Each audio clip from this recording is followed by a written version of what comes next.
தனிப்பெரும் கருணை அருட்பெரும் ஜோதி.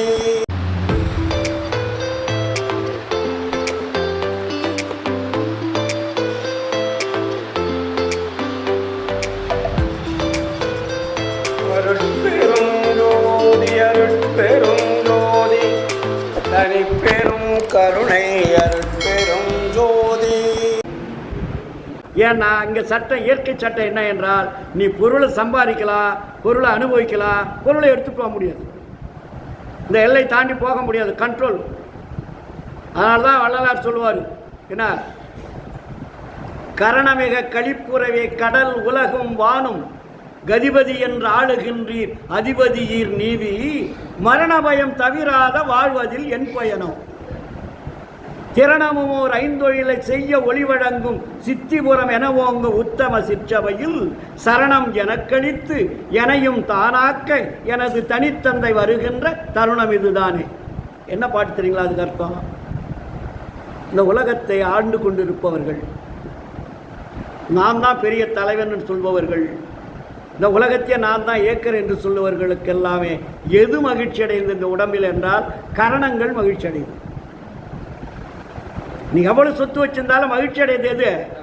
ஆன்மா மகிழ்ச்சி. அங்கதான் நீங்க வைக்கிறார் ஒன்று வேட்டு.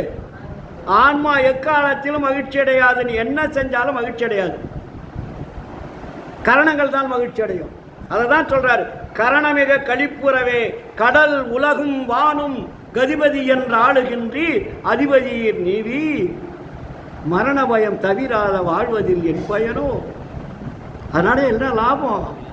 நாளைக்கு எவன் வந்து போறானே, உன்னை கூப்பிடுறதுக்கு வரும்போது உன்னுடைய பட்டம் பதவி புகழ் சொத்து சுகம் மனைவி மக்கள் எல்லோரும் காப்பாற்ற முடியுமா? யாராவது கூட தான் வருவாங்களா? சார் நான் 40 வருஷமா, அன்றைக்கி எனக்கு 78 முடிஞ்சு 79 இப்போ ஆரம்பிச்சு இல்லை ஜூலையிலேருந்து இப்போ எனக்கு 79. 79 என் மனைவி 20, எனக்கு 20வது வருஷத்தில் 19வது வருஷத்துலேயே வந்துட்டான். அப்போ எத்தனை வருஷம் கூட வாழ்ந்திருக்கா? 50 வருஷம் 60 வருஷம் 60 வருஷம் ஆனாலும் இப்போ நான் வந்து என் கூட எனக்கு கூட இருக்கிறேன், எல்லா துணையும் இருக்கிறேன், நானும் துணை இருக்கிறேன், அவங்களும் துணை இருக்காங்க. நான் செத்து போயிட்டா என் மனைவி கூட செத்துருவாளா? இல்லை என் மனைவி செத்துட்டா நான் கூட செத்துருவேனா? முடியாது. ஏன்னா அந்த நேரத்தில் துக்கத்துக்கு அழுவலாம். இவ்வளோ காலமாக இருந்தவோ, நமக்கு சோறு போட்டவோ, நமக்கு பல வகையில் ஹெல்ப் பண்ணவோ, நமக்கு காலங்காலமெல்லாம் எல்லா சேவையும் செஞ்சவோ நம்மளை விட்டு பிரியாருன்னு சொல்லிட்டு பிரிஞ்சால் அன்னைக்கு ஒரு நாளைக்கு ஃபுல்லாக அழுவோம், நினைப்போம், துக்குவோம், என்னென்னோ பண்ணுவோம். ஆனால் ஒருவேளை சாப்பாடு உள்ளே போயிட்டா ஆட்டோமேட்டிக்காக மறந்துப்போம். அந்த சாப்பாடு உள்ளே போயிட்டோடனே அந்த நினைவுகள் கொஞ்சம் கொஞ்சமாக ஆஃப் ஆகிடும். ஆச்சுங்களா? அதனால தான் வள்ளலார் சொன்னார், புகுந்தருணம் இது கண்டீர் நம்மவரே நான் தான் புகழ்கின்றேன் என் மொழிவோர் பொய்மொழி என்னாதீர். உகுந்தருணம் உற்றவரும் பெற்றவரும் மற்றவரும் உடைமைகளும் உலகியலும் உற்ற துணை அன்றே. யாருமே துணை கிடையாது. யாரு துணை? மிகுந்த சுவைக்கரும்பே செங்கனியே கோற்றேனே மெய்ப்பயனே கைப்பொருளே விளையறியாமணி தகுந்த தனிப்பெரும்பதியே தயாநிதியே கதியே சத்தியமே என்றுரைமேன் பக்தியோடு பணிந்தேன். நமக்கு கூட யாரு துணை இருக்கிறது? இறைவன்தான். நமக்கு துணையாக இருக்கக்கூடிய இறைவனை நாம் உதறிவிட்டு துணையில்லாத உறவுகளை நாம் வைத்து கொண்டிருக்கிறோம். இதுதான் நமக்கு மரணம். மரணம் வர்றதுக்கு காரணம் என்ன? எது நமக்கு தேவையானதோ அதற்கு தொடர்பு கொள்ளாமல் எது தேவையற்றதோ அதை அதிகமாக தொடர்பு வச்சுருக்கோம். அதான் எதுக்கோ நமக்கு உலகத்திலே அது சாதிச்சிட்ட மாதிரி இல்லையா? எல்லாம் அம்பக்கு. ஏன்னா இதுவரையும் நம்ம அந்த சிரிக்கிறீங்க எல்லாமே நம்ம அது அறியாமைன்னு சொல்கிறார் வள்ளலார். ஏன்னா பல கோடி பிறவிகள்லாம் நம்ம அப்படி சேர்ந்து தான் வந்திருக்கிறோம். இங்கே வந்து மனிதர் பிறப்புக்கு அறிவு கொடுக்கப்பட்டு இருக்கிறது, மற்ற பிறவிகளுக்கு அறிவு கிடையாது. நான் தான் சொன்னேன், புத்தி வேற அறிவு வேற. புத்தி உள்ளதெல்லாம் மற்ற பிறவிகளுக்கு புத்தி அதிகமாக வேலை செய்யும், மனிதர்களுக்கு மட்டும்தான் அறிவு வேலை செய்யணும். அறிவை அறிவால் அறிகின்ற பொழுது அனுபவமாகின்றது என்னடி தாயே, செறிவாலே பிரிவாலே தெரியாது தெரியும் திருவருள் உருவம் என்று அறியாயோ மகளே. அறிவை கொண்டு அறிவை தேடணும். நீங்க எத்தனை அறிவை கொண்டு, ஆன்ம அறிவை கொண்டு அருள் அறிவை தேடணும். நல்லா நம்ம உடம்புக்குள்ளதான் இருக்கு. அப்போ அந்த அறிவை தேடும்போது அருள் என்னன்னு தெரியும். அதுக்கப்புறம் என்ன சொல்றாரு, அருளாலே அருளினை அறிகின்ற பொழுது அனுபவமாகின்றது என்னடித்தாய், செறிவாலே பிரிவாலே தெரியாது தெரியும் திருவருள் நடனம் என்று அறியாயோ மகளே. அது திருவருள் உருவம், இது திருவருள் நடனம். அப்போ அருளை கொண்டு அருளை பார்க்கின்ற பொழுது, தொடர்பு கொள்ளுகின்ற பொழுது இறைவன் யார் என்பது அவருடைய ஆக்ஷன். நடனம்னா என்ன, டான்ஸ் போடுறதல்ல, செயல்பாடு, அசைவு. அதை தான் இப்போ நம்ம நடனம் வச்சு நடராஜ பதிமாலைன்னு வச்சுட்டாங்க. அப்போ அதனுடைய ஆக்ஷன், இந்த உலகத்தை அது இயங்கிக் கொண்டே இருப்பதால் அது ஆக்ஷன் பண்ணிகிட்டே இருக்கு.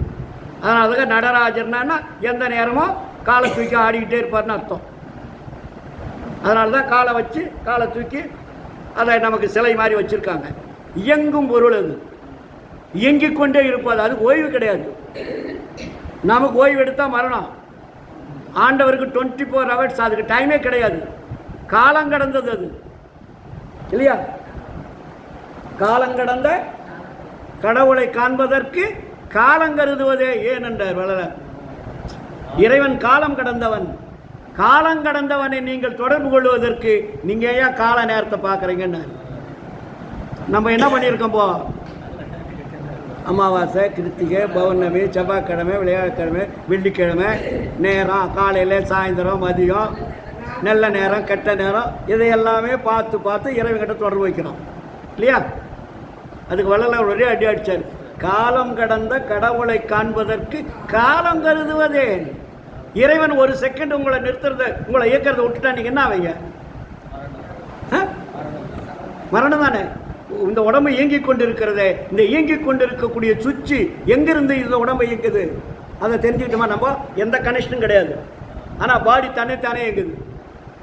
எவ்வளோ பெரிய அதிர்ஷ்டம் இல்லையா அது சார். இந்த உடம்பு தானாக இயங்குது இல்லை, அதுக்கு ஏதோ எர்த்து கம்பி போட்டிருக்காங்களா உடம்பு? ஏதோ பேட்டரி கட்டி வச்சுருக்கா எல்லாம். இது எங்கே உற்பத்தி ஆகுது பார்த்தீங்களா? எல்லாமே தாயினுடைய கருவறை தான். இவ்வளோ பெரிய மிஷினை ஃபிட்டிங் பண்ணுற இடம் எங்கே? ஒரு தாயினுடைய கருவறை. பிளாக் ரூம், அதுக்கு பேர் டார்க் பிளாக் ரூம்னு பேர். நான் அடிக்கடி சொல்லுவேன், தாயினுடைய கருவறை எது? உலகத்திலே ஒரு மோசமான இருட்டறை எது என்றால் அது தாயினுடைய கருவறை தான். அங்கே வெளிச்சத்துக்கு சான்ஸே கிடையாது. அது ஒரு டேங்க், அதில் ஒரு முக்கால் பாகம் நீர் இருக்கும். அதில் தொப்புள்ளிருந்து உங்களுடைய இந்த உடம்பையும் உயிரையும் காப்பாற்றுக்க அங்கேருந்து ஒரு நாடி வரும். அந்த டேங்கில் தொங்கிக்கிட்டே இருக்கும். அது 10 மாதத்தில் இந்த உடம்பை அணுவாக இந்த உடம்பு எப்படி இந்த பில்டிங்கை அணுவாக கட்டுற மாதிரி இந்த உடம்பு அணுக்களை ஒன்றோட ஒன்று இணைத்து பின்னப்பட்ட உடம்பு தான் இது. இது பின்னுற இடம் எது? கருவறை, தாயினுடைய கருவறை, டார்க் பிளாக் ரூம். இந்த ரூமில் தான் நம்ம எல்லாருமே இந்த உருவம் எடுத்து வெளியே வந்திருக்கோம். எவ்வளோ பாருங்கள், சின்ன உருவம். அதில் நீங்கள் டோட்டலாக பார்த்தீங்கன்னா குழந்தை வெளியே வரும்போது எவ்வளோ வெயிட் சொல்லுவான்? 1 கிலோ, 1.5 கிலோ, 2 கிலோன்னு சொல்லுவோம் இல்லைங்களா. இந்த 2.5 கிலோ உடம்பு எவ்வளோ பெரிய பாடி ஆகிடுச்சு பாருங்கள்.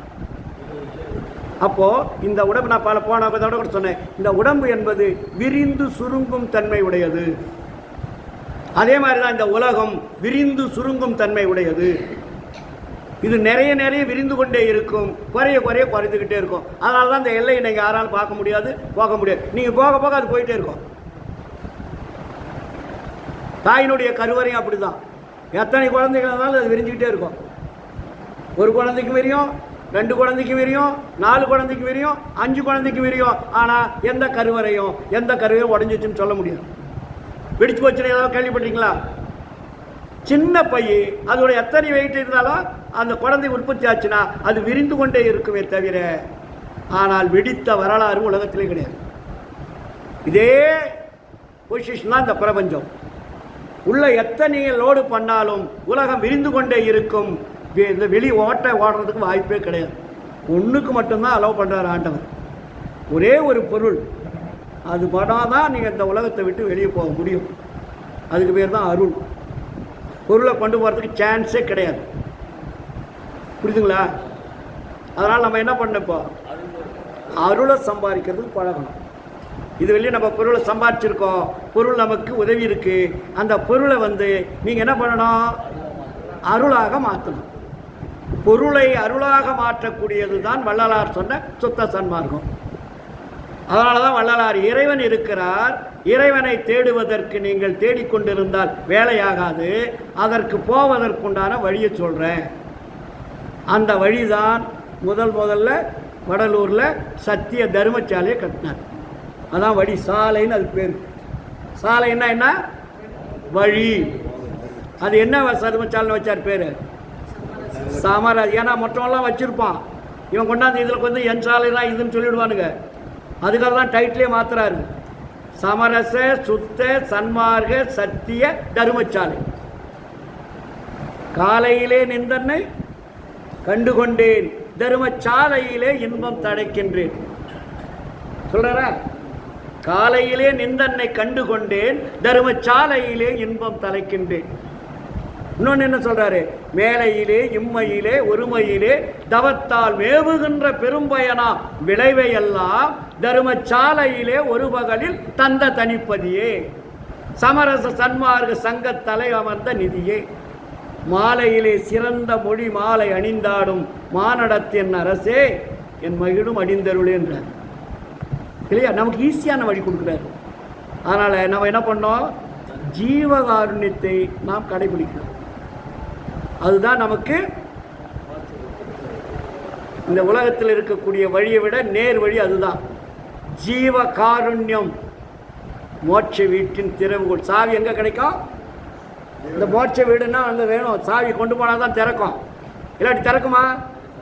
அதனால தான் இங்கே சாவி வாங்கினா முதல்னார். ஏன்னா அங்கே லாக் பண்ணி வச்சாச்சு, நீங்கள் போய் திறக்கணும், திறந்தால் தான் உள்ளே போக முடியும். அந்த சாவி எங்கே கிடைக்கும்? பல ஜீவர்களால், நீங்கள் செய்யக்கூடிய ஜீவகாருண்ய வல்லபத்தால், நீங்கள் செய்யக்கூடிய உதவியால் பல கோடி ஜீவர்கள் மகிழ்ச்சி அடைகின்றார்கள். இங்கே என்ன நடக்குது? அங்கே மகிழ்ச்சி அடையுது. அந்த மகிழ்ச்சிக்கு பேர் என்ன தெரியுமா? ஆன்ம மகிழ்ச்சி, ஆன்ம நெகிழ்ச்சி, ஆன்ம உருக்கம்னு பேர். அதுக்கு பேர் என்ன? ஆன்ம மகிழ்ச்சி, ஆன்ம உருக்கம், ஆன்ம நிகழ்ச்சி. இந்த மூன்றும் அங்கிருந்து உங்களுக்கு ஆன்மாவில் ஸ்டோர் ஆகும். இதெல்லாம் நீங்கள் புரிஞ்சாதான் செய்ய முடியும். ஆனால் பக்தி என்பது வேற, ஜீவகாருண்யம் என்பது வேற. பக்தியில் என்ன நடக்கு தெரியுமா? மனமகிழ்ச்சி, மன உருக்கம், மனமகிழ்ச்சி. பக்தியில் என்ன கிடைக்குது நமக்கு? அதுலேயும் கிடைக்குது. அதில் எது கிடைக்குது? மன மகிழ்ச்சி கிடைக்குது, மன உருக்கம் கிடைக்குது, மன நெகிழ்ச்சி கிடைக்குது. அதுக்கு பேர் பக்தி. இங்கே ஜீவகாரணத்தில் எங்கே கிடைக்குது? இது மனம் என்பது கரணங்களில் உள்ளது. கரணம் தான் மகிழ்ச்சி அடையுது. நல்லா புரிஞ்சுக்கணும் சார், கரணங்கள் தான் மகிழ்ச்சி அடையுது, ஆன்மா மகிழ்ச்சி. பக்தினால ஆன்மா மகிழ்ச்சி அடையாது. நீ எத்தனை கோயில் குலங்கள் சொல்லி அபிஷேக ஆராதனைகள் கோடிக்கணக்கில் உண்டிகளை போட்டு அதை பண்ணி இதை பண்ணாலும் ஆன்மா மகிழ்ச்சி அடையாது, மன மகிழ்ச்சி அடையும். போயிட்டு வந்தோடனே ஒரு மகிழ்ச்சி, மன மகிழ்ச்சி. ஆன்ம மகிழ்ச்சி அல்ல, நல்லா புரிஞ்சுக்க. ஆனால் வள்ளலாருக்கு என்ன சொல்றாரு? ஆன்ம மகிழ்ச்சி, ஆன்ம நெகிழ்ச்சி, ஆன்ம உருக்கம் எங்கிருந்து வரும்? நீங்கள் உதவி செய்யக்கூடிய உதவியை மற்ற ஜீவர்கள் பெறுகின்ற பொழுது அவர்களுடைய ஆன்மா மகிழ்ச்சி அடைகிறது, நெகிழ்ச்சி அடைகிறது, அங்கே உருக்கம் அடைகிறது. யாரோ புண்ணியவான். ஈரோடு சன்மார்க்க சங்கத்தில் போன வயிறு நிறைய சாப்பிட்டேன். எத்தனையோ புண்ணியவான்கள் கொடுக்குறாங்கன்னா, எத்தனை புண்ணியவான்கள் கொடுத்தார்களோ அவர்களுக்கெல்லாம் பாகம் செய்து கொடுக்கப்படுகிறது. எல்லாத்துக்கும் பாகம். தர்மசாலை வடலூரில் ஏற்படுத்துகின்ற பொழுது வள்ளலார் எழுதுகிறார், இங்கே தர்மசாலை பலருடைய சகாயத்தினால் நடைபெறுகிறது. ஆனால் அவர்களுடைய உதவியை செய்து அதில் வருகின்ற ஆன்ம லாபத்தை பாகம் செய்து கொள்ளுங்கள். தெளிவாக எழுதி வச்சிருக்கார். பாகம் செய்து கொள்ளுங்கள். யார் யார் தகுதிக்கு என்னென்ன கொடுத்தாங்களோ அந்த தகுதிக்கு மாதிரி அங்கே லாபம், பங்குதாரர் மாதிரி. அதில் இன்னொன்று பாருங்க, வள்ளலார் தெளிவாக சொல்கிறார். நல்லா புரிஞ்சுங்க நண்பர்களே. அந்த லாபத்தினால என்ன அடைக்குது? அதுக்கு பேர் என்ன வச்சாரு? ஆன்ம இன்ப லாபம்னு வச்சார். லாபம் இல்லாத வள்ளலார் எந்த வேலையுமே சொல்ல மாட்டார். நமக்கு லாபத்தை தான் சொல்லி கொடுக்குறாரு. வியாபாரம் பண்ண லாபம் தானே, கஷ்டப்பட்டா லாபம் தானே. ஆனால் இங்கே என்ன சொல்றாரு, இந்த உடம்பில் இருக்கக்கூடிய 4 வகையான செயல்பாடுகள் இருக்கிறது. இந்திரியம், கரணம், ஜீவன், ஆன்மா. இந்த பாடிக்குள்ள இருக்கு, செயல்பட்டு இருக்குது. 24 ஹவர்ஸ் செயல்படுது. நீங்க தூங்கினா கூட அது தூங்காது. தூங்குதா சார்? தூங்குவனோ என் துறை வருமோ, தருணமெதி தூக்கம் வந்தான் வருமோ. இங்கு நான் தனித்திருக்க வேண்டும், ஆதலினால் என்னுடைய தூக்கமெல்லாம் நின்னுடையதாக்கி எங்களற புறத்தே போய் தூங்குகனி தோழின்வார். தூங்கத்தை அடிச்சு வெட்டினவர் வள்ளுவர். எந்த நேரத்தில் இறைவன் வருவான் என்று தெரியாது, எந்த நேரத்தில் அருளை லோடு பண்ணுவான்னு தெரியாது, எப்போ ஓப்பன் பண்ணுவார்னு தெரியாது. ஆதலால் நான் தனித்திருக்க வேண்டும், இடைவிடாது இறைவனை நான் நினைத்து கொண்டிருக்க வேண்டும். அவர் வந்தால் என்ன கொடுப்பார்னே தெரியாது. அப்போ நீங்கள் தூங்கிட்டீங்கன்னா என்னவா, விழிப்போடு இருக்கிறவங்ககிட்ட போயிடும். அதனால தான் தூங்காதே விழித்திருக்கும் சூது அறிவித்து எனையாண்ட துறையன்னு. புரியுதுங்களா? அப்போ நம்ம என்ன பண்ணணும், ஆன்ம இன்ப லாபம் ரொம்ப முக்கியம் சார். அதுக்கு பேர் என்ன, ஆன்ம இன்ப லாபம்னு உலகத்திலேயே வள்ளலார் தான் அது பேரை வைக்கிறார். ஆன்ம லாபம் இருக்கு, ஆன்ம இன்ப லாபம். அதுக்குள்ள 3 வச்சாரு. ஆன்ம இல்லாம கூட 3 இருக்கு. அதுக்கு என்ன, இம்மை இன்ப லாபம், மறுமை இன்ப லாபம், பேரின்ப லாபம். இந்த 3 சேர்ந்து மெர்ஜ் ஆகணும். 3 சேர்ந்து ஒன்றோட ஒன்று பிணைக்கப்பட்டு ஒன்றோட ஒன்று மெர்ஜாகி ஒரே சூழ்நிலை ஃபுல்லாகணும். அதுக்கு பேர் பூரணம்னு பேர். அதுக்கு பேர் என்ன, பூரணம். அந்த பூரணம் எங்க வருகிறது, இந்த 3 இன்ப லாபங்களும் சேர்ந்து முழுமை பெறுகின்ற பொழுது அதுக்கு பேர் என்ன, முத்தேக சித்தின்னு பேர். அதுக்கு இந்த 3 லாபமும் கிடைச்சா அதுக்கு பேர் என்ன, அது அடைகின்றது முத்தேக சித்தி. 3 தேகங்களும், அந்த 3 தேகம் படிச்சிருப்பீங்களே. நம்ம தேகம் என்ன தேகம், அசுத்த போதகாரிய தேகம்னு பேர். இந்த தேகத்துக்கு என்ன பேர், அசுத்த போதகாரிய தேகத்தை முதல்ல நம்ம ஜீவகாருண்ய வல்லபத்தால் சுத்த போதகாரிய தேகமாக மாற்றுறோம். இது போய் கெமிக்கல் கொடுத்து மாற்றுறது அல்ல, டெஸ்ட் பண்ணி மாற்றுறது அல்ல, இல்லைங்களா? போய் நீங்கள் எங்கே தவம் இருந்து மாற்றுறது அல்ல. எவ்வளோ அழகான வழி சார். இந்த அசுத்த பூதகாரிய தேகத்தை சுத்த பூதகாரிய தேகமாக மாற்றுவதற்கு அழகான வழி சொன்னார் வள்ளலார். நம்ம சாப்பிட்ற சாப்பாடெலாம் என்ன சாப்பாடு, அறுவகை உணவு இல்லை, அறுசுவை உணவு. எல்லாருமே அறுசுவை உணவு தானே சாப்பிட்ருக்கோம். ஏன் சார் வாழ்நாள் பூரா ஏன் சார் சாப்பிடணும் அப்படி? இப்போ ஆண்டவர் இந்த உடம்புல என்னென்ன மாற்றம் பண்ணுறாரு, இஷ்டத்துக்கும் கடித்து கடித்து கடித்து இஷ்டத்துக்கும் தின்றீங்கன்னு பல்ல வச்சார். அது குறிப்பிட்ட வருஷத்துக்கு மேலே அந்த பல்லையும் விட வச்சுட்டார். அப்பயாவது விட்டோமா, மறுபடியும் பல்ல கட்டிக்கிட்டு தின்றோம். வயசாயிடுச்சுன்னு சொல்லிட்டு, அதாவது நம்ம இளமையினுடைய வேகம் முதுமையாக வருகின்ற பொழுது நம்ம புரிஞ்சுக்கிறதுக்காக முதுமையை கொடுக்குறாரு. முதுமையை ஏன் கொடுக்குறாருன்னா சிந்திச்சோமா, சிந்திக்கல. சரி இதுவும் சிந்திக்கலையேன்னு நோய் கொடுக்குறாரு. நோய் வர்றதுனாலேயே நம்ம தெரிஞ்சுக்கிட்டோமா, தெரியல. நரை வருது, நரையினால நமக்கு வயசாச்சுன்னு தெரிஞ்சுக்கிறோமா, தெரியல. இதுதான் வள்ளலார் சொல்றாரு, நரை திரை பிணி மூப்பரியா நல்ல உடம்பினரே நற்குலத்தார் எனகறி நானிலத்தி நீதீர் உயர்ந்த குலம் என்றும் தாழ்ந்த குலம் என்றும் வகுக்கின்றீர், இருகுலமும் ஆண்டிட காண்கின்றீர். குறையுறும் குலங்களெல்லாம் புழுக்குலம் என்றறிந்தேன். எல்லாமே புழு புதைச்சா எத்தனை ஒரு மாதம் கழிச்சா என்ன இருக்காங்க, நீ உயர்ந்தவென்ற தாழ்ந்தவர பட்டம் பதவி புகழ் உலகத்தை ஆள்றவன்ற எல்லாம் மண்ணுக்குள்ளே போயிட்டு ஒரு மாதம் கழிச்சு தோண்டி பார்த்தீங்கன்னா அங்கே என்ன குளமாக இருக்கு, புழுக்குளம் தான் இருக்குதாங்க, இல்லைங்களா? அந்த தேகத்தை, இந்த புழுக்குளமாக மாறக்கூடிய தேகத்தை, அந்த அசுத்த தேகத்தை சுத்த பூதகாரிய தேகமாக முதல் மாற்றணும்னு. இந்த தேகத்தை மாற்றுவதற்கு வழி சொன்னவர் வள்ளலார் தான், உலகத்தில் யாருமே சொல்லலை. அவன் சுத்த பூதகாரிய தேகம் எப்படி மாறுவான்றால், நம்ம உண்ணக்கூடிய உணவெல்லாம் புழுக்கின்ற உணவு. அறுசுவை உணவு எல்லாமே புழுக்கின்ற உணவுனா என்ன? மலம் வரக்கூடிய உணவு. எந்த சாப்பாடு சாப்பிட்டாலும் மலம் வரணும், வரலன்னா என்ன ஆகும்? டேஞ்சர்ஸ். கண்ணில் புல வருது, மூக்கில் சளி வருது, வாயில் எச்சம் வருது, காதில் குரம்பு வருது, சிறுநீர் வருது, மலம் வருது, எல்லாம் வருது. இது எங்கேருந்து வருது? உணவு உண்ணக்கூடிய உணவுலேருந்து தான் வருது, தனியாக அது வரல. நீங்கள் உண்ணக்கூடிய உணவில் இத்தனை மாற்றங்கள் செய்து அந்த உடம்புக்கு தேவையானதை எடுத்துக்கொண்டு கழிவு பொருளை ஆங்காங்கு தள்ளி விடுது இல்லைங்களா? இது வாழ்நாள் பூரா தின்னுட்டு இருக்கிறமே சார், கொஞ்சம் ஓய்வு கொடுக்கலாம் இல்லையா? அதனால தான் வள்ளலாறு, நீ சாப்பிடாத இருந்தாலும் செத்து போயிடுவேன், சாப்பிட்டாலும் செத்து போயிடுவேன். அப்போ உணவை மாற்றுங்கன்னார். நீ சாப்பிடாத விரதம் இருந்தாலும் செத்து போயிடுவீங்க, சாப்பிட்டுக்கிட்டே இருந்தாலும் செத்து போயிடுவீங்க. அப்போது மாற்று உணவை கொடுக்குறார் வள்ளலார். நீங்கள் புழுக்கின்ற உணவை விட்டு புழுக்காத உணவுக்கு மாறுங்கள்னு எடுத்தோடனே மாற சொல்ல சார், நீங்கள் அனுபவிச்சுட்டு பார்த்தா மாற்ற சொல்கிறேன். அறுசுவை உணவு தின்னாச்சு, இப்போ எல்லாமே தின்னுட்டீங்களே, ஏதாவது பெண்டிங் இருக்கா? அது இப்போ வந்து டிவியில் வேறு இப்போ யூடியூப்லாம் போட்டுக்கிட்டே இருக்கான், எப்படி எப்படிலாம் சமையல் பண்ண, என்ன பண்ண, இன்றைக்கி என்னென்னவா காட்டுறான், அத்தனை பார்த்து தின்னுட்டோம். இதை தான் வள்ளலார் சொன்னார், நாக்கு ருசி கொள்ளுவது நாரிய பின்னாக்குன்னு. நாத்திகம் சொல்கின்றவர்தம் நாக்கு முடை நாக்கு, நாக்கு ருசி கொள்ளுவது நாரிய பின்னாக்குன்னு. ஒன்று அங்கே அடித்தார், கடவுள் இல்லைன்றவன் ஊமையன்னார், பைத்தியக்காரன்றார். நாத்திகம் சொல்கின்றவர் முடை நாக்கு, முடை நாக்குனா பேசாது, ஊமையம் பேசுகிற மாதிரி அவங்க பேச்சு கேட்காதுங்கடான்றார். அவனுக்கு என்ன அறிவு சொன்னாலும் ஏறாது ஆச்சுங்களா?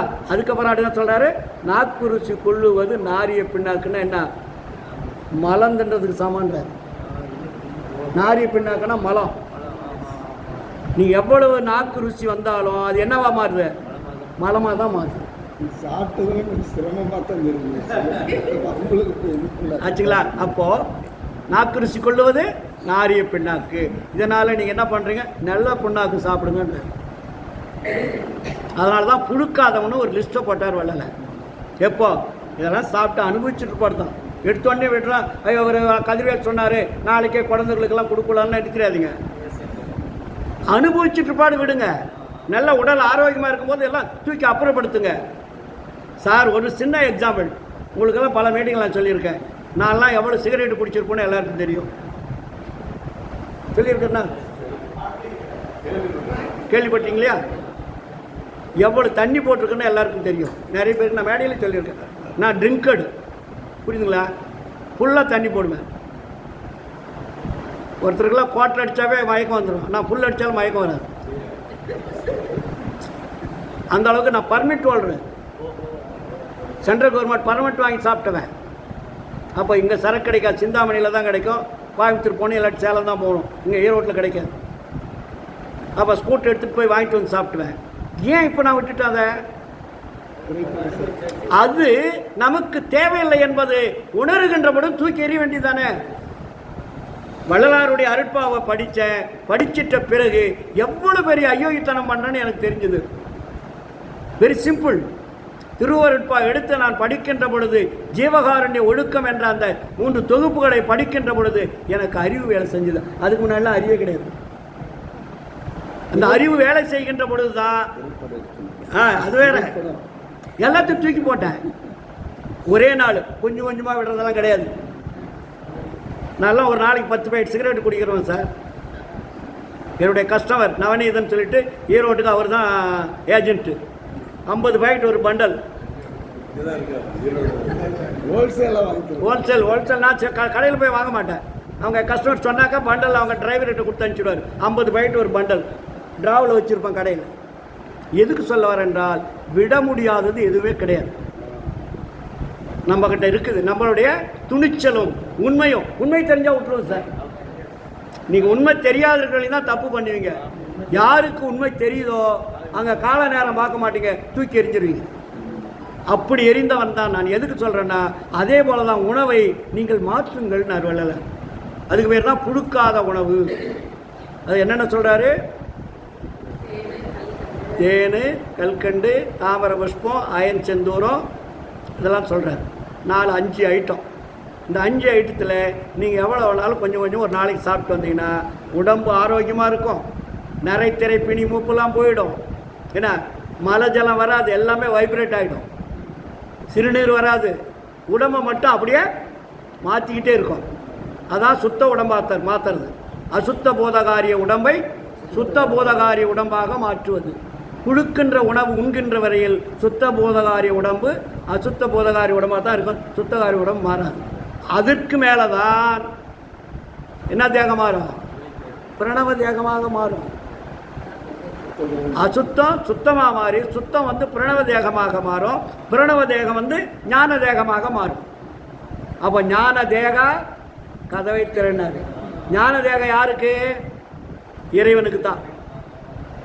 ஜோதிமலை மேல் வீட்டில் தூய திருவமுதம் நான் உண்ண வேண்டினேன். ஏகா அநேகா எழிற்பொதிவில் ஞான தேகா கதவை திற. இந்த ஞான தேகம் ஆகிட்டா ஆட்டோமேட்டிக்காக டோர் ஓப்பன் ஆகும். நீங்கள் போய் இந்த அண்டத்தை உடைச்சிட்டு வெளியே போக வேண்டியதில்லை. நீங்கள் போகும்போது ஆட்டோமேட்டிக்காக டோர், அதாவது இந்த ஜீஜ் பூப்பா மாதிரி நீங்கள் போக போக அது ஓப்பன் ஆகிடும். இந்த உலகத்தை விட்டு வெளியே போவதற்கு ஒரே ஒரு பொருள் அருள் தான். அந்த அருள் கிடைச்சிட்டா உங்கள் சிஸ்டமே மாறிடும். அப்போ அந்த அருள் எங்கே இருக்கிறது? நீங்கள் போய் மளிகை கடையில் வாங்கணுமா, மெடிக்கல் ஸ்டோரில் வாங்கணுமா? எங்கேயுமே கிடையாது சார். இந்த உடம்பு ஆன்மா வருகின்ற பொழுதே அந்த ஒரு சிறு புள்ளிக்குள்ளவே இறைவன் அமுதத்தை ஸ்டோர் பண்ணி தான் அனுப்புகிறார். இதுதான் பெரிய ரகசியங்கள். நீங்கள் போய் கடையில் வாங்கிறதோ முயற்சி பண்ணுறதோ கிடையாது. அது இருக்குது. அதை எடுப்பதற்கு வழி தெரியவில்லை. அதை எடுப்பதற்குண்டான முயற்சி செய்வதில்லை. அதைத்தான் வள்ளலார் சொல்வார், பெட்டி இதில் உலவாத பெரும்பொருள் உண்டு. முன்னாடியே வச்சாச்சு. அது இறைவன் உங்களை அனுப்பும்போது ஏங்க இப்போ நீங்கள் ஒரு குழந்தைய சென்னைக்கு அனுப்புகிறீங்க, டிக்கெட் போய் அனுப்பிட்டு அங்கே இருந்து சொல்லுங்கள், ரிட்டர்ன் டிக்கெட் வாங்கி கொடுப்பீங்களா? கொடுக்க மாட்டீங்களா? போகிறதுக்கு டிக்கெட்டு ரிட்டர்ன் டிக்கெட் வாங்கி கொடுப்பீங்களா? அதான் ஒரு ஆன்மாவை அனுப்புகின்ற பொழுது திரும்பி வர வேண்டும் என்பதற்காக ஆன்மாவில் ஸ்டோர் பண்ணி தான் அனுப்புகிறார். அதுக்கு பேர் தான் அமுதம், அருள். அதைத்தான் வள்ளலார் சொல்கிறாருங்க, வெட்டி இதில் உலவாத பெரும்பொருள் உண்டு, அது பெருக என அது திறக்கும் பெருந்திரவு போலும், எட்டும் இரண்டும் தெரியாதே என் கையிலே கொடுத்து எடுக்கதனை முயல்கின்றேன், அட்டி செய்ய நினையாதீர், அரைகணத்துக்கு 1000 கோடியாக வட்டியிட்டு நும்மிடத்தே வாங்குவேன் உமான. இது நீ வச்சுட்டே எனக்கு தெரியுது, நான் எடுக்கிறேன், ஓப்பன் பண்ண மாட்டேங்குது. ஏன் நான் தப்பு செஞ்சேனா? எதுக்கு ஓப்பன் பண்ணாமல் இருக்க? நீ ஒரு நிமிஷம் ஒரு செகண்ட் ஓப்பன் பண்ணா கூட உங்கள்கிட்ட நான் வட்டி போட்டு வாங்கிடுவேன்ற ஆறு வள்ளலார். உடனே ஓப்பன் பண்ணிட்டாரு. பதில் கிடையாதுங்க. கொஞ்ச நேரம் பொருள்னு கூட சொல்லலை. இதைத்தான் வள்ளலார் சொல்றாரு, கடல் கடந்தேன் கரை அடைந்தேன் கண்டு கொண்டேன், கோயில் கதவு திறந்திட பெற்றேன் காட்சியெல்லாம் கண்டேன், உடல் குளிர்ந்தேன் உளமிழந்தேன், உள்ளபடி உள்ள பொருள் உள்ளவனாய் நிறைந்தேன், இடதவிக்கும் சித்தியலாம் என்பசம் ஒங்கிடவே இத்தனையும் பெற்றே நான் திருச்சிற்றம்பலமே. அடிச்சார் இல்லையா? அதே நிலையை நமக்கு வரணும். அது மட்டுமா சொன்னாரு, காட்டையெல்லாம் கடந்து நாட்டை அடைந்து கடிநகற்பொன் மதிர்காட்சி கண்குளிர கண்டேன், கோட்டையெல்லாம் கொடி நாட்டி கோலமிட பார்த்தேன், கோயில் மேல் வாயிலே குறைகளெல்லாம் தவிர்த்தேன், சேட்டையற்று கருவியெல்லாம் என்பசம் நின்றிடவே இத்தனையும் பெற்றேனா திருச்சிற்றம்பலமே. பாட்டையெல்லாம் பாடுகின்றேன் பலந்தரும் என் உலந்தனிலே கலந்து நிறைந்தருளே. எப்படி நீ வந்து என் உடம்புல கலந்து நிறைந்து என்னை ஒளி உடம்பாக மாற்று. ஊன உடம்பே ஒளி உடம்பாக ஓங்கி நிற்க ஞான அமுதம் நல்கிய நாயகனே சொன்னாரா? உன்னுடம் எனக்கு பொருந்திடம் பொருட்டாய் என்னுடன் கலந்த எந்த நீ அன்பே. அகவல்ல சொல்றாரு, தினம் படிக்கிறீங்களே. அப்போ இந்த உடம்பு எப்படி அசுத்த போதகாரிய தேகத்தை அழியாத பொன்னுடம்பாக மாற்றுவதற்குண்டான வழியை சொன்னவர் வள்ளலார். ஆனால் நம்ம என்ன பண்ணிட்டு இருக்கிறோம்? முயற்சி பண்ணுறோம், முடியல. யாருமே குற்றவாளிகள் இல்லை சார், தயவுசெய்து கோச்சுக்காரு. குற்றவாளிகள் நம்ம யாருமே கிடையாது. நமக்கு வழிகாட்டியவர்கள் தான் குற்றவாளி. இதை தான் நான் அடிக்கடி சொல்கிறேன். எல்லா மீட்டிங்கிலும் என் மேலே எக்கச்சக்கமான பேருக்கு எகைன்ஸ்ட் உண்டு. நமக்கு வழிகாட்டியவர்கள் தான் குற்றவாளிகள், நாம் எல்லாம் நல்லவர்கள். ஏன்னா நமக்கு யார் யார் எப்படி வழிகாட்டணும் அந்த வழியில் போயிட்டுருக்கோம். தடமாறி போயிட்டோம். இப்போ வள்ளலார் வந்து நேர் வழியை காட்டார். வழி தெரியாமல் அலைந்து கொண்டிருந்த ஆன்மாக்களுக்கு வழிகாட்டியவர் வள்ளலார். வழி இது துறை இது நீ செய்யும் முறை இதுன்னு சொன்னார். படிக்கிறீங்கள? அப்போ இந்த உலகத்தில் தவறான வழியை காட்டியதால் தான் நாம் தவறான வாழ்க்கை வாழ்ந்து கொண்டிருக்கிறோம். முறையான வாழ்க்கை வாழ்வதற்குண்டான வழியை காட்டிய வள்ளலார் இடத்தில் தான் நீங்களாம் வந்திருக்கிறீங்க இப்போ. ஆனால் நீங்கள்லாம் கவலைப்படாதீங்க சார். ஐயோ இந்த பிறவியில் மரணவிழா பெருவாழ்வு கிடைக்குமே கிடைக்காதோ என்ற ஏக்கத்தில் இருந்தாலும் கூட நீங்கள் அதை பற்றி கவலைப்படாதீங்க. நான் அடிக்கடி சொல்வது உண்டு, அஜாக்கிரதையினால் அறியாமையினால் மனிதனுக்கு மரணம் வந்துவிட்டால் வள்ளலார் மீண்டும் நமக்கு மனித பிறப்பி கொடுப்பார் என்பது சத்தியம். யாருக்கு? சன்மார்க்க சங்கத்தவர்களுக்கு மட்டும்தான். நல்லா புரிஞ்சுங்க. மற்றவங்களுக்கு அந்த சான்ஸ் கிடைக்கிறது கஷ்டம். ஏன்னா நம்மளுடைய அறியாமை. ஏன்னா நம்ம பல வழியில் வந்து தான் இப்போ வந்திருக்கோம். நேரடியாக வர்றதுக்கு நமக்கு வாய்ப்பு கிடைக்கல, சூழ்நிலைகள் அமையல. அதனால் நம்ம என்ன பண்ணுறோம், இப்போ தான் நம்ம வந்து பிடிச்சிக்கிட்டோம். பாரு, இப்போ டைலர்லாம் வந்து உட்காந்துருக்காரு. நம்ம டைலர்லாம் இப்படிலாம் இருந்தார். என்னுடைய நண்பர் தான். நாங்கள்லாம் ஒரு செட்டு அந்த காலத்தில் எல்லாத்துலையும் இல்லை. அதில் அந்த அளவுக்கு நம்ம பழக்கம் இல்லை, நல்ல நண்பர். ஆனால் இன்னைக்கு எல்லாத்தையும் இத்தனை டைலர்கள்லாம் நிறைய இருக்கும்போது ஒரு உள்ள நுழைஞ்சிட்டார். என்னை கூட சொன்ன வீட்டில் நான். அப்போது இது ஒரு பெரிய பாக்கியம். இந்த பாக்கியம் எல்லாருக்கும் கிடைக்காது. இந்த எல்லைக்கோட்டுக்குள்ளே வந்துட்டீங்க நீங்கள். உங்களை யாரும் வள்ளலார் விடவே மாட்டார். வர்றதுக்கு தான் எதிர்பார்த்து உள்ள நுழைஞ்சிட்டிங்கன்னா உங்களை விடவே மாட்டார். எவ்வித தந்திரத்திலாவது நம்ம வாய்க்கொள்வார். ஆமாம், அது அழகாக சொல்லுவார். உங்களை என்னென்ன தந்திரம் பண்ணியாவது உங்களுடைய பக்குவத்துக்கு தகுந்த மாதிரி அவர் இறைவன் வளைஞ்சு கொடுத்து ஏதாவது ஒரு ரூட்டில் கொண்டு வந்துடுவார். ஆமாம் சார், பல உண்மைகளை நான் அனுபவிச்சேன். நான் சன்மார்க்கத்துக்கு வந்து தவறு செய்ததுக்கெல்லாம் போயிருக்கேன். விடலையே வள்ளலாரு, ஆண்டவர் விடலையே. புரியுதுங்களா? இது உண்மை. அதாவது நீங்கள் ஒரு இடத்துக்கு உள்ளே வந்துட்டீங்கன்னா அவருடைய பொறுப்பாயிடுது. எல்லைக்குள்ளே நம்ம வந்துட்டோம். யாருடைய கண்ட்ரோல் இப்போ? அதனால தான் வள்ளலார் நானே சன்மார்க்கம் நடத்துகிறேன்னார். வேறு யார்கிட்ட பொறுப்பு ஒப்படைக்கல. பொறுப்பு ஒப்படைச்சிருந்தா அவன் எப்படியே போய் போனால் அவன் விட்டுருவான். நம்ம வந்துட்டோம் உள்ள. இன்னைக்கு வந்து நம்மளை ஒரு இமய அளவு கூட நம்ம விட மாட்டார். விடுவாரா? நான் அதனால தான் பிடிச்சிக்கிட்டே இருக்கோம். நான் தான் இப்போ அடிக்கடி சொல்லுவது உண்டு. ஒரு பெரிய சபை கூடுறாங்கன்னு வச்சுங்க. இந்தியாவில் ஒரு பெரிய சபை கூடுது. வள்ளலார் ஒரு சபை ஏற்படுத்துகிறார். அந்த சபையில் வந்து சன்மாரிகளை பூரா லைனில் நில்லுங்கன்னு சொல்கிறாருன்னு வச்சுங்க. ஒரு கோடிக்கணக்கான பேர் நிற்கிறாங்க. எப்படி இருந்தாலும் லைனில் தான் நிற்க முடியும். எல்லாம் கூட்டமாக போக முடியுமா? நீங்கள் கோடிக்கணக்கு இருந்தாலும் நீங்கள் பாப்பா லைனாக வாங்கன்னா இப்படி பண்ணணும், லைனில் நிற்க வைக்கணும். அப்போ அந்த லைனில் நிற்க வச்சாலும் முதலாளாக யார் இருக்கணும்? நான் தான் இருப்பேன்னு சொல்லுவேன். நம்பர் 1, அந்த கூட்டத்தில் முன்னாடி நிற்கிற யாராக இருக்கணும்னா ஈரோடு கதிர்வேலாக இருப்பான் என்ற இந்த நம்பிக்கை எனக்கு உண்டு. என்னோட நீங்கள் மீறி வரலாமே. ஏன் சொல்கிறேன்னா அந்த அளவிற்கு விடாப்பிடியாக பிடிக்கணும். படமாட்டேன் இனி துயரம் படமாட்டேன் பயப்படவும் மாட்டேன் உன் பதத்துணையை பிடித்தேன் விடமாட்டேன் ஏமாந்து விடமாட்டேன் விட்டிடவும் மாட்டேன். எங்கன கூட எனக்கு எல்லாம் வெளியே போகணும், நீங்கள் லீவ் போட்டு வாங்கன்னு சொன்னாங்க. இப்போ மதியானம் போனேன் இல்லை, பேரம்பேத்தில் வந்திருக்காங்க கனடாவிலேருந்து. வாக்குறுதி கொடுத்தாச்சு, உயிரே போனாலும் சன்மார்க்க சங்கத்துக்கு போய் தான் தீர்வேன். என்னை யாரும் தடுத்து நிறுத்த முடியாது. இந்த அட்ஜஸ்ட்மெண்ட்டு நீங்கள் சன்மார்க்க சங்கத்துக்கு போகாதீங்க, கொஞ்சம் வேலை இருக்குது, அதெல்லாம் என்கிட்ட சொல்லவும் மாட்டாங்க.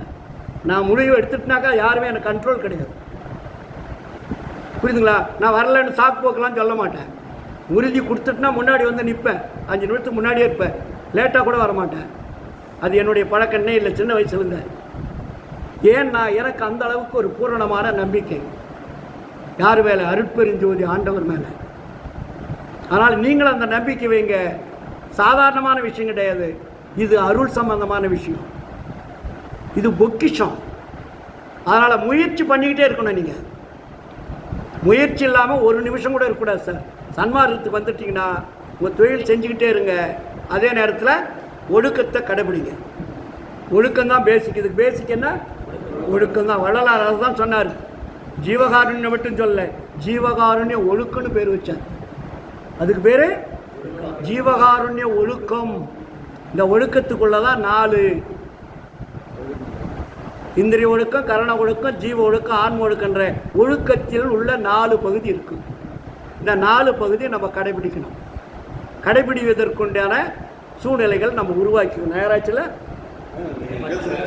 ஆச்சா, எதுக்கு சொல்ல வரேன்னா, நம்மளுடைய எண்ணங்கள், சொல், செயல் எல்லாமே இந்த பிறவி போனால் மறுபடியும் இந்த பிறவி கிடைக்கிறது என்பது அரிது இல்லை, உறுதி இல்லை. இதில் கிடைக்கிறதுக்கு முயற்சி பண்ண. அதனால தான் ஐயா சொல்லுவார், விரைந்து விரைந்து அடைந்திடுமேன் மேதினி இங்கே மெய்மை உரைக்கின்றே வேறு நினையாதி. திரைந்து திரைந்து உளுத்த வரும் இளமை அடைந்திடவும் செத்தவர்கள் எழுந்திடவும் சித்தாடல் புரிய வருகின்ற தருணமனது வரம்பெறலாமே. கரைந்து கரைந்து உளமுருகி கண்களில் நீர் பெருகி எங்க நினைக்கணுமா? கருணை நட கடவுளை உட்கருதுமினோ கழித்த. நீ வெளியில போய் பாருங்கன்னு சொன்னாரா? எங்க பார்க்க சொன்னார் கடவுளை? நம்ம எங்க பார்த்துக்கிட்டு இருக்கிறோம்? அதுக்கு வந்து மாத்துங்க சார். அதுமா சொன்னாரு. ஞானசரிகள் எல்லாரும் படிக்கிறீங்களா? சொல்றாரு, குறித்து உரைக்கணும். எவ்வளவு ஸ்ட்ராங் பண்றாரு பாருங்க. நம்மளுக்கு குறித்து உரைக்கின்றேன் இதனை கேண்மின் இங்கே வம்மின் கோடுமர குரங்காலே நாடுகின்ற உலகி வெறித்த உம்மால் ஒரு பயனும் வேண்டுகிறேன் எனது மெய்யுரையை பொய்யுரையாய் வேறு நினையாதி. குறித்த மதம் சமயம் எல்லாம் பொய்யே அவற்றில் புகுதாதி. அப்ப எங்க போகணும்? செரித்திடு சிற்றவை நடத்தை தெரிந்து துதித்திடுமின் சித்தியலாம் இத்தினமே சத்தியம் சென்றிடுமே. புரியுதுங்களா? எவ்வளவு பெரிய அற்புதம். இப்போ அவங்கெல்லாம் பாரு எப்படி உட்காந்துருக்காங்க. இவங்கெல்லாம் பார்க்கும்போது எனக்கு மகிழ்ச்சி. ரொம்ப காலமாக சன்மார்க்கத்தில் வீரநடை போட்டுட்டு இருக்காங்க இல்லைங்களா? சும்மா மற்றவங்க மாதிரி வந்து போகிறவங்க அல்ல, ரெகுலர். அப்பா காலத்துலேருந்து சின்ன குழந்தை, சின்ன பிள்ளைங்களா இருந்து இவங்கெல்லாம் கல்யாணம் பண்ணாத சின்ன பிள்ளையிலேருந்து எங்களுக்கெல்லாம் பழக்கம். இன்றைக்கி சன்மார்க்கத்தில் இந்த அளவுக்கு அவங்க அனுபவசாலிகளாக இருக்காங்க. எதுக்கு சொல்ல வரேன்னா, சில நேரங்களில் குடும்பம், சூழ்நிலை, சந்தர்ப்பங்கள், அஜாக்கிரதையினால் மரணம் வரலாம். அதற்காக பயந்துடாதீங்க, சலிப்படையாதுங்க. இந்த மரணம் போனாலும் பரவாயில்ல, நீ மரணம் வரையா வா, நான் அடுத்த பிறவியில் பார்த்துக்கிறேன். இதுலேருந்து கண்டினியூ பண்ணணும். அதனுடைய கண்டினியூட்டி அப்படியே கொண்டு போகணும் நீங்கள். ஏன்னா அந்த கண்டினியூட்டி தான் நம்மளை உயர்த்தும். பிரேக் பண்ணவே கூடாது. புரியுதுங்களா நான் சொல்கிறது? பிரேக்குன்றது வந்துச்சுன்னா உங்களுக்கு கண்டினியூட்டி மிஸ் ஆகிடும். தொடர்ச்சின்னு பேர் தமிழில். அந்த தொடர்ச்சி என்பது தொடர்ந்து கொண்டே இருக்கணும்.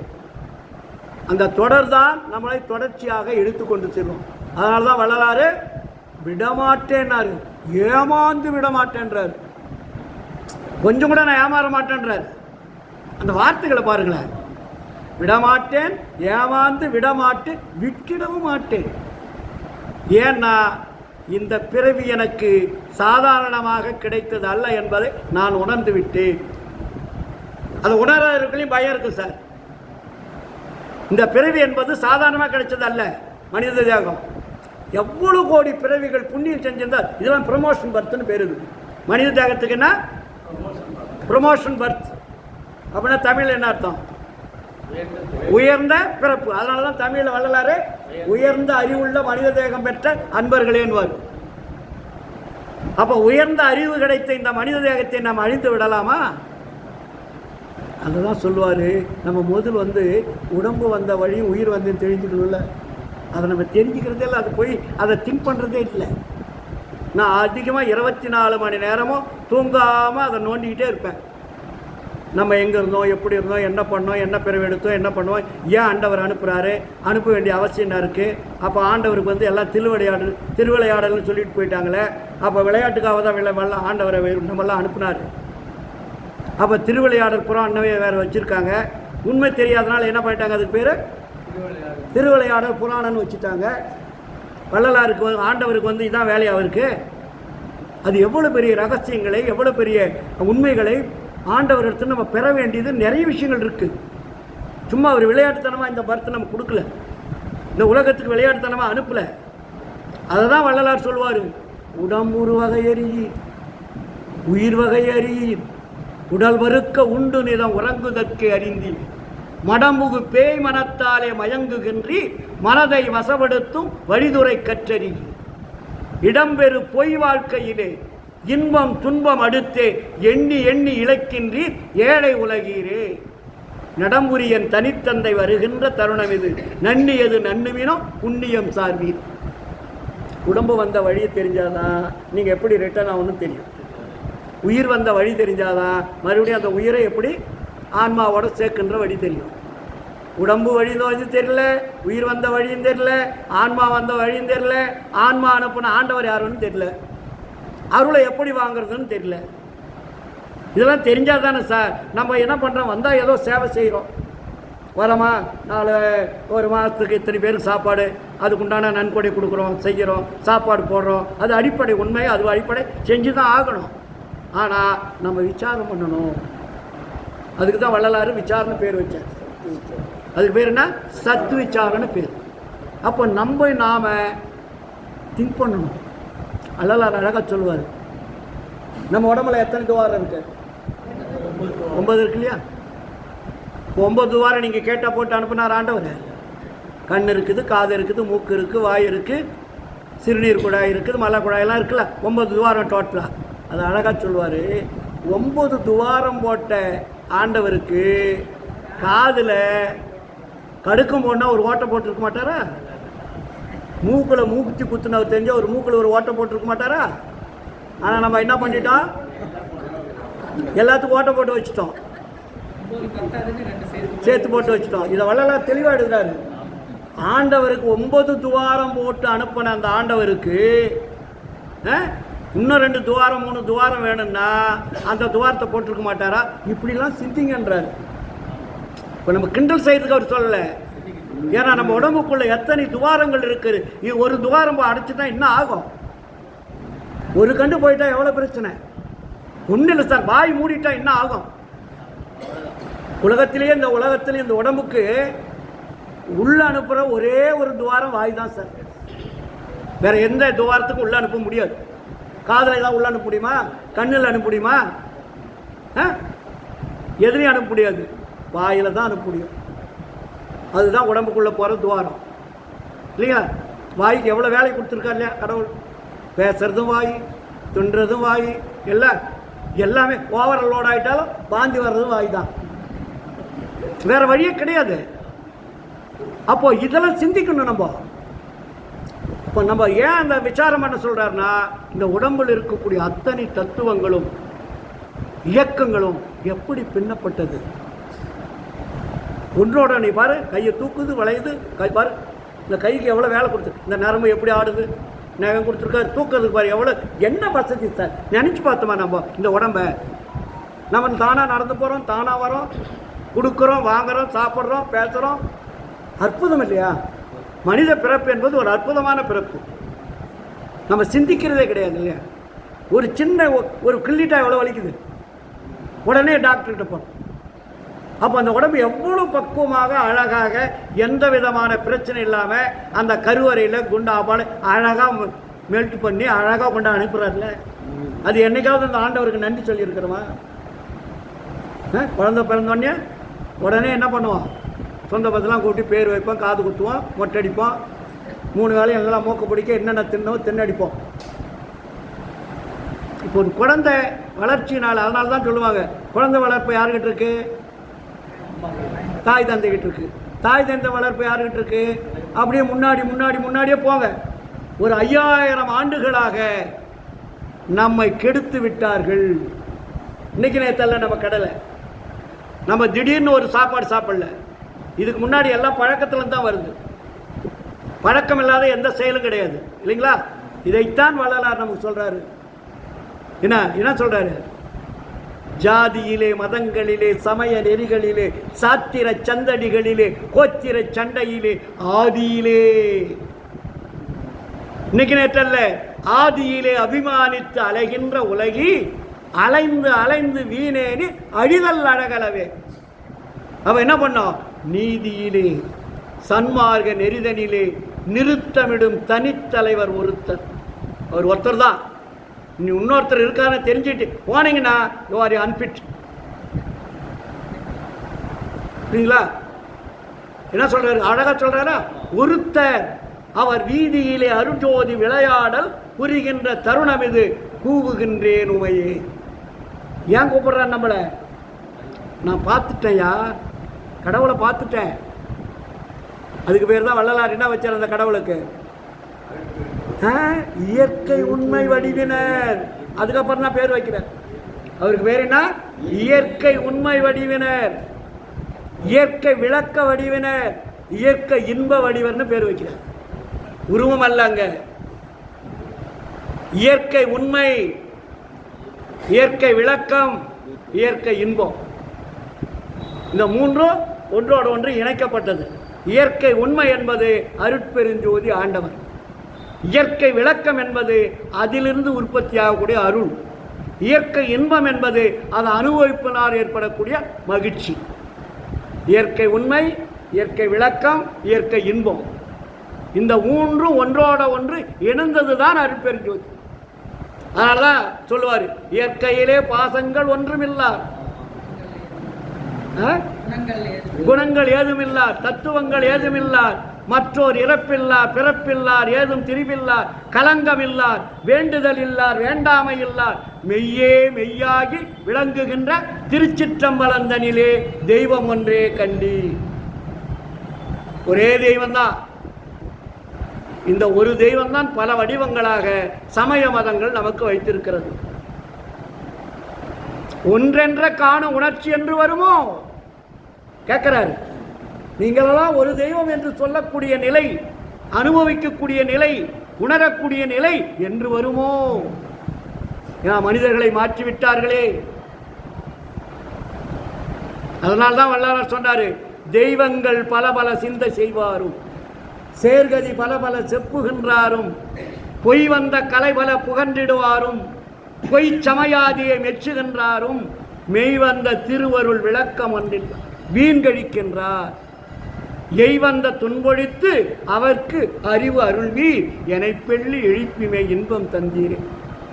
இறைவா, உன்னுடைய முழுமையான உருவத்தை காட்டிவிட்டார். உன்னிடத்திலிருந்து அருளை நான் பெற்றுவிட்டேன், அனுபவித்துக் கொண்டிருக்கிறேன்.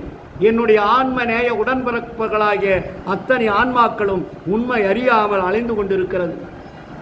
எனக்கு கொடுத்த அந்த உண்மையையும் அந்த உண்மை விளக்கத்தையும் எல்லோருக்கும் கொடுக்க வேண்டும் என்று இறைவனை இடத்தில் நமக்காக வேண்டவர் வள்ளலார்.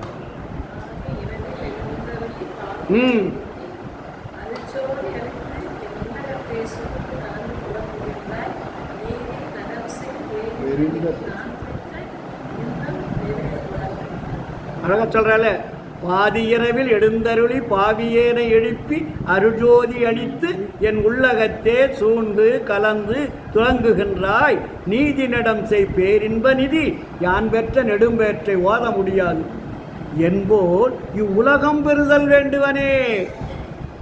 எனக்கு கொடுத்த மாதிரி எனக்கு மட்டும் போதாது, இந்த உலகத்தில் உள்ள அத்தனை ஆன்மநேய உடன்பிறப்புகளுக்கும் எனக்கு கொடுத்த மாதிரி கொடுன்னு கேட்டார்.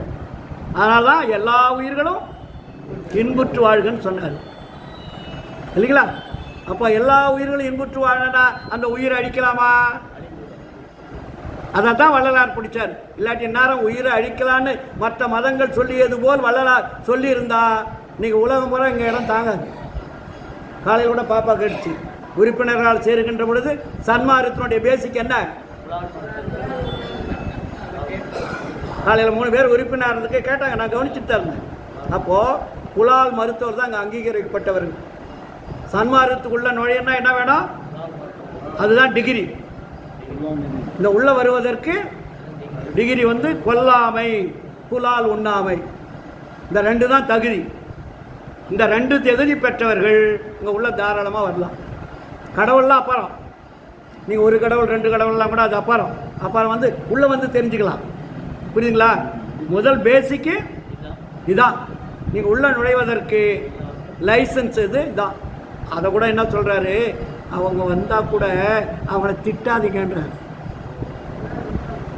உயிர்கொலையும் புலப்புச்சிப்பும் உடையவரெல்லாம் உறவினத்தார் அல்ல, அவர் புறவினத்தார். ஏன்னா 2 பிரிவை பிரிக்கிற, ஜாதியெல்லாம் கூட பிரிக்கல வள்ளலார். அகவினத்தார், புறவினத்தார். அகவினத்தார் யாரு? புலால் உண்ணாதவர்கள். புறவினத்தார் யாரு? புலால் உண்பவர்கள். இதான் ஜாதி அவர் சொன்னது. ஜாதிலாம் வள்ளலார் வந்து ஆண் ஜாதி பெண் ஜாதின்னு கூட சொல்லலை. என்ன எல்லாமே இன்னொரு உண்மை தெரியுமா, நம்ம எல்லாமே பெண்கள் தான் சார். ஆணுமல்ல பெண்ணுமல்ல அழியுமல்லன்னு ஒரு வள்ளலார் பல பாடல்கள். நம்ம எல்லாருமே ஒரு உயிரை உற்பத்தி ஆக்குவதற்காக ஆண் பெண் என்ற உருவங்கள் வைக்கப்பட்டு இருக்கிறதே தவிர எல்லா ஆன்மாக்களுமே பெண் தன்மை உடையது. எல்லா ஆன்மாக்களுமே பெண் தன்மை உடையது தான். ஆனால் அதனால தான் பெண்ணை யாரை காதலிக்கணும்? ஆண் தானே காதலிக்கணும். அப்போ யான் ஆறுங்க? கடவுள் தான் ஆண்மலை. ஆனாதான். அதனால தான் வள்ளலார் சொல்லுவார், காதல் கைமீறி போகுகின்றது, என்னால் தனித்திருக்க முடியாதுன்னு. இறைவனை காதலிக்கிறாராம். காதலிக்கின்ற பொழுது என்னால் அப்படி இருக்க முடியல, என் உள்ளம் உயிரெல்லாம் நடுங்குது. காதல் கைமீறி போகின்றது, என்னால் தடுக்க முடியாது. நீ உடனே வா, என்னை அணைந்து கொள், என்னை நெருங்கிக் கொள், என்னுடன் கலந்து கொள்ளுன்னு அனுபவமால பூரா அதான். ஆறாம் தேதி அனுபவமால பாடல் முழுசுமே 100க்கும் மேற்பட்ட பாடல் இறைவனும் ஆன்மாவும் ஒன்றோடு ஒன்று இணைவது தான். சரிங்களா? அதனால தான் ஐயா சொல்லுவார், அருளாளர் வருகின்ற தருணம் இது, 1000 கோடி அணிவிளக்கு ஏற்றிடுக, தெருளாய பசு நெய்யை விடுக, மற்ற நெய்யில் திருவேணி கொருமாசு செய்தாலும் செய்யும் மருளேன் அங்கு அவர் வேணி விளக்கம் அது, என் கடந்த மதி கதி செங்கனல் கூடிற்றெனினும் சாலாவே. அது விளக்கம் சொல்கிறாரு. நீ போய் அருளாளர் வாடான்னு சொல்லி நீ விளக்கெல்லாம் கோடிக்கணக்கில் ஏற்றி சொல்கிற, எதுக்குன்னு கேட்பாங்களாம். அவர் தான் அருளாளர் இல்லையா? அவர் வரும்போது நீங்கள் பசு நெய்யை விட்டு கணக்கு இது விளக்க சொல்கிறது. அதுக்கு சொல்கிறாரு, அவர் வெளிச்சத்துக்காகல்ல, மங்களமாக ஏற்றுதலாம் கண்டாய். ஒரு மங்களத்திற்கு இருட்டில் வரக்கூடாது. அதனால தான் நம்மலாம் இருட்டில் படுக்கக்கூடாது. ஞாபகம் வச்சுக்க, யாருமே இருட்டில் படுக்காதீங்க சார். இருட்டில் வெளிச்சத்தோடு ஒவ்வொரு நைட்டில் படுக்கும்போது கூட பெட்டில் போட்டுக்கணும். இருட்டு, ஆமாம் 0 வாட்ஸ் போட்டுங்க. அதுக்காக டியூப் லைட்டை போட்டு படுக்கிறது இல்லை ஆச்சுங்களா. இருட்டில் மட்டும் படுக்காதீங்க. ஏன்னா இருட்டில் என்ன வரும்? பூதக்காற்று வீசும். அதுக்கு பேர் என்ன? கரெக்டு, பூதன்னு பேர் வச்சுட்டாங்க. அங்கே பூதக்காற்று வரும். இருட்டில் தான் பூதக்காற்று உள்ள வரும், வெளிச்சத்தில் அமுத காற்று உள்ள வரும். தத்துவம் எல்லாமே உண்மை. எதுக்கு சும்மா விளையாட்டுக்கு சொல்ல வெளிச்சம் இருட்டுன்னு. அதனால தான் விளக்கத்தை சொல்கிறாரு. அதனால் யாராக இருந்தாலும் இரவில் ஒரு சின்ன பெட் லைட்டில் தான் படுக்கணும். இரவில் கண்ணை மூடிக்கிட்டு தூங்குறீங்க, கண்ணு மூடிட்டோம், அப்போ உங்களை பாதுகாக்கிறது அந்த வெளிச்சம் தான். அதான் ஒளிவட்டம். அந்த ஒளிவட்டம் ஒவ்வொரு உயிரையும் பாதுகாக்கும். அதுக்கு பேர் அமுத காற்று வரக்கூடிய நேரம். அதனால தான் வள்ளலார் சொல்வார், ஒவ்வொரு ஜீவராசிகளும் காலையில் 4 to 6 எழுந்திரிச்சிடணும். என்ன பண்ணோம்? 4 to 6 எழுந்திரிச்சு பழகிட்டிங்கன்னா உங்களுக்கு ஆயுசு நீடிக்கும். ஏன்னா அமுதக்காற்று பூலோகத்தை நோக்கி வருவதற்கு தான் அந்த அமுதக்காற்று 4 to 6. அங்கே தான் அமுதக்காற்று. அது வெளியே எங்கே இருக்கும்? இந்த அண்டத்துக்கு மேலே இருக்கும். இரவு பூரா மேலே போயிடும். ஆனால் காலையில் நேரத்தோடு எல்லா உயிர்களுக்கும் நன்மை செய்வதற்காக அந்த காற்று அமுத காற்று பூமியை நோக்கி வரும். அதனால தான் தாவரங்கள்லாம் பாரு, பகல் பூரா தண்ணி இல்லாத வறண்டு போயிருந்தால் கூட நீங்கள் காலையில் போய் பாருங்கள், எல்லா தாவரங்களும் மலர்ச்சியாக இருக்கும். அப்புறம் சூரியன் வந்த உடனே வணங்கி போயிடும். ஆனால் அந்த மலர்ச்சியாக இருக்கிறது காரணம் என்ன? அமுத காற்று பூமி நோக்கி வரக்கூடியது. அந்த நேரத்தில் நீங்கள் விழிப்புடன் இருக்க வேண்டும். எவ்வளோ அழகாக சொல்கிறது. அந்த நேரத்தில் எழுந்துட்டு உட்காந்துருங்க சார். நீங்கள் படிங்க, படிக்காத போங்க, ஒரு தீபத்தை எழுதி வச்சு கூட ஏதாவது ஒரு மகாமந்திரத்தை கூட சொல்லிட்டு உட்காந்துருக்க, ஆயுசு நீடிக்கும். ஏன்னா விஷக்காற்று தான் உடம்பை அழிப்பது. இந்த உடம்புல 4 விதமான காற்று இருக்குது. விஷக்காற்று, பூதக்காற்று, உஷ்ணக்காற்று, அமுதக்காற்று. 4 விதமான காற்று இந்த பூலோகத்தில் இருக்குது. நம்ம தினமும் சுவாசிப்பது விஷக்காற்று, பூதக்காற்று. அந்த சுவாசிக்கிற காற்று தான் உள்ளே போய் சுத்தம் பண்ணி வெளியே அனுப்புது. இந்த ஆட்டோமேட்டிக் சிஸ்டம். நீங்கள் சுவாசிக்கிற காற்று எங்கே போகுதுன்னா தெரியுமா? தெரியாது. இப்போ மூக்கில் 2 சுவாசிக்கிறீங்களா? நேராக என்ன பண்ணோம், இங்கே போகிறது ரெண்டும் போய் இங்கே போய் கத்திரிக்கோள் மாதிரி கிராஸ் ஆகிடும். இந்த கிராஸ் ஆகிட்டு ஆன்மா இருக்குல்ல, அந்த ஆன்மாவை சுற்றி தான் உள்ளே போகும்.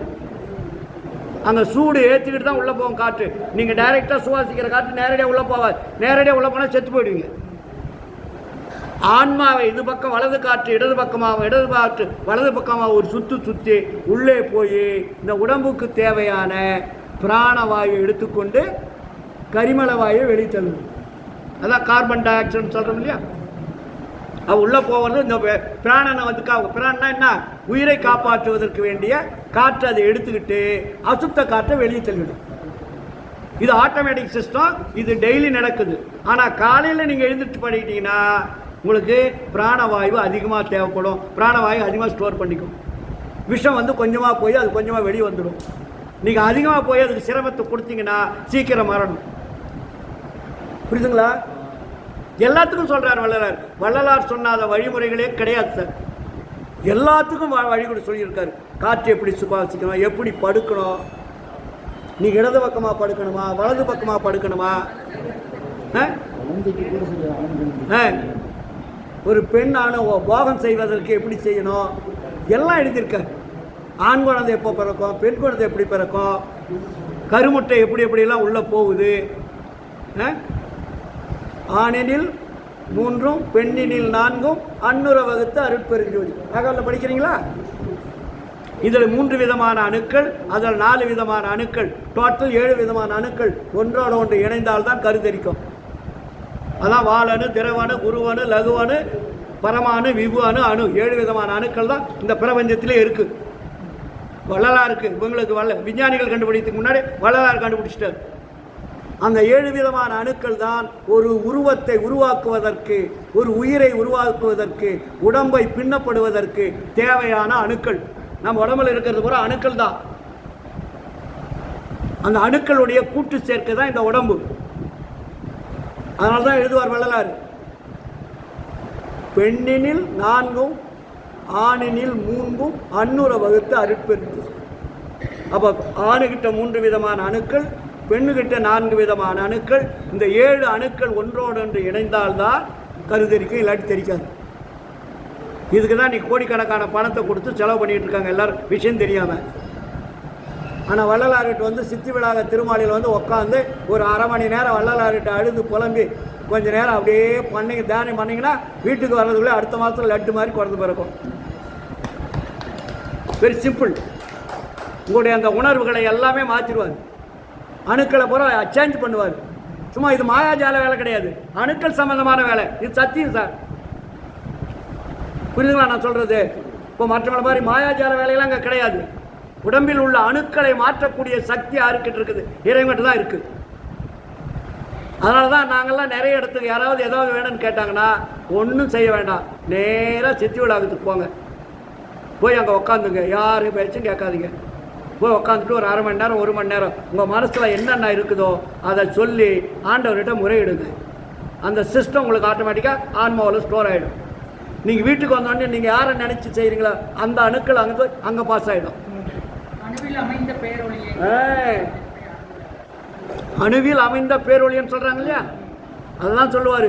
எங்குமோ விளங்கும் சிற்றவை இடத்தே இது அது என உரைப்பதரிதாய் தங்குமோர் இயற்கை தனி அனுபவத்தை தந்து என்னை தன்மயமாக்கி பொங்கும் ஆனந்த போக போக்கியனாய் புத்தமது அறுத்தி அங்கையர் கனி போன்று அமர்ந்தருள் புரிந்த அருட்பெருஞ்சோதியன் அரசே. எல்லா இடத்திலும் நிறைந்திருக்கக்கூடிய அணுக்கள் நீங்கள் கேட்ட உடனே இங்கே வரணும். அதுக்கு என்ன தேவை? பேசிக் ஒழுக்கம். இதுக்கு எல்லாமே சுத்தமாக கடைசியில் வந்து நினைங்கன்னா ஒழுக்கம் தான் சார், வேறு ஒன்றுமே கிடையாது. Very simple. நீங்கள் ஒழுக்கத்தில் நின்று பாருங்கள், எல்லாமே கைகூடும். வள்ளுவர் என்ன சொன்னார்? ஆனால் விளக்கம் சொன்னாரா? ஒழுக்கம் உயிரை விட மேலானது. ஒழுக்கத்தின் எய்துவர் மேன்மை, இழுக்கத்தின் எய்துவர் எய்தா மொழி எல்லாம் சொல்லியிருக்காரு. அவர் சொல்லாத வார்த்தைகளே கிடையாது. அதான் நான் பல இடத்துல சொல்லுவேன். திருக்குறளுக்கு விளக்கம் வேணும் என்றால் திருவருட்பாவில் தான் பார்க்கணும், வேற எங்கே போய் பார்த்தாலும் கிடைக்காது.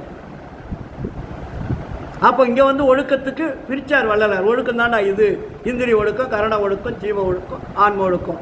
இந்த 4 ஒழுக்கங்களை 8 மணி ஆச்சு சார். அதனால் இவ்வளோ நேரம் பொறுமையாக நிதானமாகவும் கேட்டுட்டீங்க. அச்சோ 1:39 நேரம் போன தெரியல. அதனால் ஏன்னா எவ்வளோ பெரிய உங்களையெல்லாம் பார்க்கின்ற பொழுது மட்டற்ற மகிழ்ச்சி. ஏன்னா எல்லாம் வல்ல அருட்பெருஞ்சோதி ஆண்டவருக்கு நீங்களெல்லாம் நம்மளாம் குழந்தைங்க சார். அவர் விட மாட்டார்.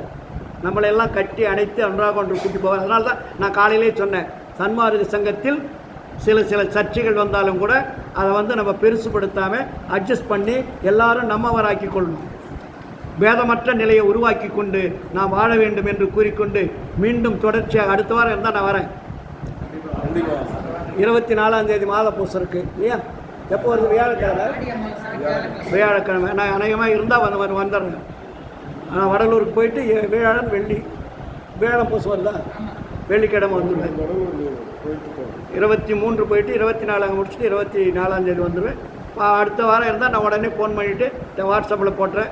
தொடர்ச்சியாக நம்ம சந்திப்போம், பேசுவோம்.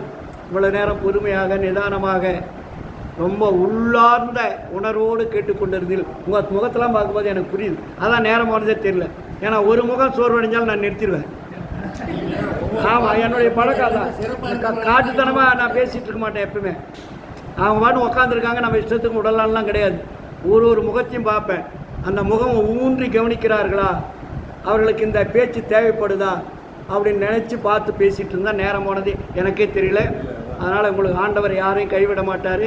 இவ்வளவு நேரம் அமைதியாக உறுதியாக செவிமடுத்து கேட்ட உங்கள் அனைவருக்கும் இனிமேல் இதுக்கு நேற்றொல்லி அப்படி இருந்தாலும் சரி, இனிமேல் உங்களுக்கு ஆண்டவர் நீண்ட ஆயுள், நிறைந்த செல்வம், அழியா புகழ், அருளையும் கொடுத்து வாழ்வாங்கு வாழ வைக்க வேண்டும் என்று விண்ணப்பம் செய்து என்னுடைய சிறிய உரையை நிறைவு செய்கிறேன். நன்றி, வணக்கம், வாழ்த்துக்கள். அருட்பெரும் ஜோதி, அருட்பெரும் ஜோதி, தனிப்பெரும் கருணை, அருட்பெரும் ஜோதி.